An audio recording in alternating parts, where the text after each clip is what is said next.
বিসমিল্লাহির রহমানির রহিম।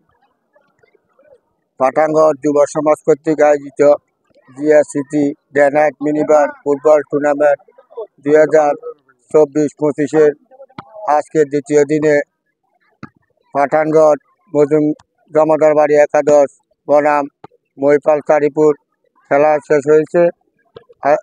খেলা অত্যন্ত আনন্দ হয়েছে, সুন্দর হয়েছে। এখন এই খেলা আয়োজন করার জন্য আমাদের বেলাল জমাদারকে অসংখ্য ধন্যবাদ ছাগলাইয়া উপজেলা শ্রমিক দলের পক্ষ থেকে। উনি ছাগলাইয়া উপজেলা সহসভাপতি হিসাবে প্রার্থী আছেন। আশা করি ওনার যে কাজ কারবার, ওনার যে দলের প্রতি ভালোবাসা, আর যেভাবে শ্রমিক দলের প্রতি স্বেচ্ছাসেবক এবং যুবদল ছাত্র দলের প্রতি ভালোবাসা, আশা করি ওনাকে আমরা সহসভাপতি হিসাবে পাবো ইনশাল্লাহ। আপনার কাছে কেমন লাগে? বেলাল ভাইকে কি যোগ্য মনে হয় আপনাদের উপজেলা? ইনশাআল্লাহ ভালো ভালো ভালো যোগ্য মনে একটি ভালো ইনশাআল্লাহ। আপনার কাছে কেমন মনে হয়? জি ইনশাআল্লাহ, বেলাল ভাই অনেক ভালো লোক। বেলাল ভাইকে আমরা উপজেলা শ্রমিক দলের সভাপতি হিসেবে চাই, স্বেচ্ছাসেবক দলের সভাপতি হিসেবে চাই।